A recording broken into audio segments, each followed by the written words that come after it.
Escape is thought to be the same as survival in the Amazing Digital Circus. Freedom, the final reward.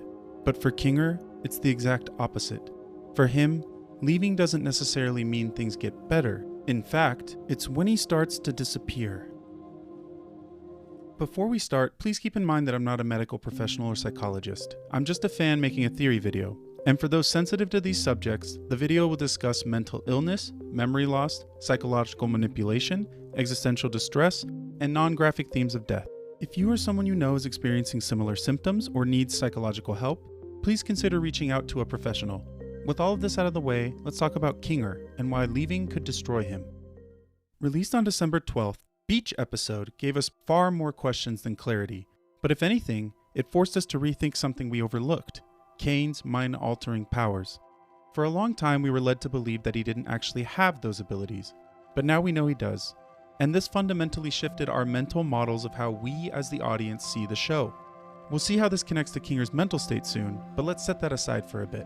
Kinger is a human stuck inside the circus and is known for his erratic, paranoid, and confused behavior. However, Kinger isn't like the rest of the group, since it's strongly hinted in episode 7 that he has had an important role in the creation of the circus. The episode gives us a few moments where this is implied. For example, when Kinger, confused, reaches out to Pomni after she gives him the admin pass. It's as if he realized those never existed, but as soon as he steps outside of his pillow fort, he gets blinded by lights, forgetting what he was about to say. Another example is when he struggled to recall Abel's name, likely because Kinger never even worked with him.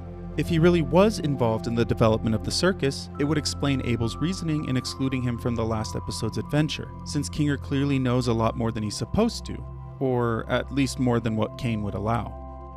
If there's one thing that really excludes Kinger from the cast, it's that, in Jax's own words, Kinger's the crazy one. And honestly, that's how the show portrays him most of the time. His behavior is often unpredictable, and sometimes even nonsensical. This could be tied to how long he's been trapped in the circus. Episode 7 even hints that he might have been one of the first, if not the first, to enter it, since Kinger clearly remembers Scratch's abstraction. And as we know, Scratch was the first to abstract. Scratch? The first abstraction? At some point it starts not feeling like simple traits. Some patterns of mental illness can be seen, at least within the logic of the story. Kinger's behavior could be read as a combination of cognitive decline and severe psychosis. His thoughts don't connect, memories slip, and reality isn't quite stable. These symptoms could look like mild dementia. At the same time, some other symptoms align closely with a severe psychosis, which could suggest schizophrenia. More important than Kinger's chaotic behavior are his moments of lucidity. During these scenes, he suddenly becomes clear-minded and remembers parts of his life in detail, which strongly contrasts with how he usually acts. These moments are first shown in episode 3, The Mystery of Mildenhall Manor. In certain parts of that episode, we get to see who Kinger really is: thoughtful, kind, and someone who genuinely cares about the other members of the circus. At first, I thought his lucid moments might occur because of terminal lucidity, especially since a lot of people have suggested that idea. Terminal lucidity is a rare event in which a person with severe cognitive impairment briefly retrieves mental clarity shortly before death. Even if familiar environments or triggers happen to coincide with these moments, the clarity itself is tied to the process of dying, not just the surroundings. However, this explanation doesn't really work if the psychological analysis of Kinger is correct, which, by the way, is based on a video made by YouTuber Unhelpful Commentary. This is because, even ignoring the fact that Kinger cannot die in the circus, terminal lucidity would mean he is very close to death, and there is no signs of this. His possible dementia doesn't seem severe or advanced enough to fit that idea. It seems rather mild. On top of that, schizophrenia by itself does not cause terminal lucidity. In real-life cases, when a schizophrenia patient gains clarity near death, that clarity is still caused by the process of dying, not the illness. Since nothing in the story suggests Kinger is near death, terminal lucidity doesn't make much sense as an explanation. And this is where the idea stops becoming purely medical and starts becoming metaphorical. The digital circus is loud, bright, colorful, and overwhelming. There is movement and noise everywhere. Darkness is the opposite. It removes distractions.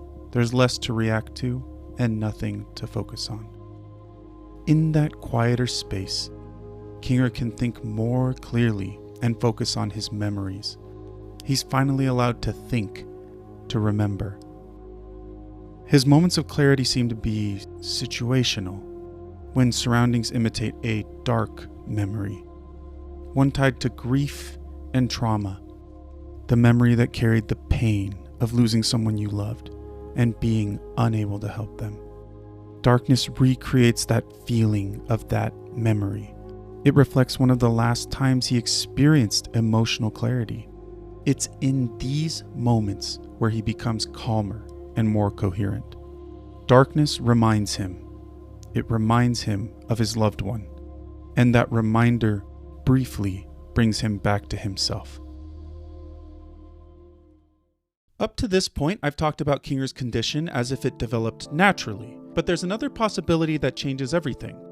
What if Cain caused Kinger's condition? Cain has the power to alter minds, and Kinger seems to know more about the circus than what he would allow. If that's true, then Kinger's condition might not be an illness at all, but something placed in his mind on purpose. It would also explain why his lucid episodes don't fully match real-life symptoms. His lucid moments are just system failures. But whether Kinger's condition is natural or artificial may not even matter. In both of these cases, the circus is what keeps him stable, because what's going on between Cain and Kinger is structural. If Cain has actually interfered with Kinger's mind, escaping the circus won't actually restore him and his memories. It would instead erase them, since the circus isn't supporting a healthy mind because Kinger's is already fragmented. The system holds that together.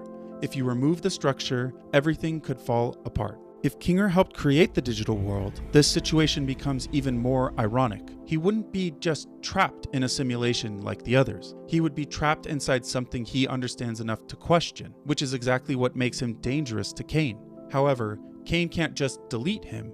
Removing one of the alleged creators of the circus would create too many problems, and supposedly goes against the role Cain seems to be designed to fulfill. Instead of deleting him, limiting him makes more sense. Kinger's mind could be locked away, memories blocked, emotions muted, but he stays functional, stable enough to not abstract, but never clear enough to fully challenge the circus. That would explain why his mind doesn't feel empty, just broken. His moments of clarity seem weird and unstable because they happen when the system slips. It's because of the circus that Kinger's memories keep going. Kinger only works in this environment, but the instant he leaves, so does the structure. Cain made Kinger only manageable inside the circus, not outside of it. When Kinger escapes, the person he had been all of this time under that support vanishes.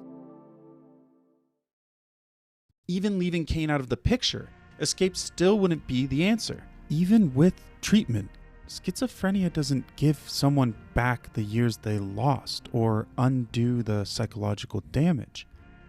And dementia doesn't reverse, it only progresses. Memories fade, sense of identity weakens, and over time, the person can become unrecognizable compared to who they once were. In the real world, that decline eventually ends. The body gives out, the mind shuts down. There's release. But in the digital world, Kinger doesn't get that. It's only when exiting that the condition starts to get worse, and there are no lucid moments. Kinger keeps suffering, but in a different way. Even if Cain's control turns out to be real, this doesn't mean it's a good outcome. If Kinger were to forget everything about the digital world, it would mean waking up from a coma, confused and disconnected, not knowing what happened during all those years, even forgetting about Queenie's fate. His family and friends would most likely assume he was dead. Readapting to the real world would be incredibly difficult. If Kinger really was one of the first to join the circus, then this place is more than a prison. It's where his identity developed. Losing all of this would affect anyone. And for that reason, there doesn't seem to be a happy ending for Kinger in the Amazing Digital Circus. He might fade in the real world slowly, or forget the last decades of his life, but no matter the outcome, he ends up losing himself in some way. Every ending that we could imagine in which Kinger is allowed to be free is an ending where he no longer exists. Freedom is not salvation. Freedom is his end. Because the only place where he can still be himself is the same place that took everything else from him. The Amazing Digital Circus becomes the last place where the name Kinger will be remembered.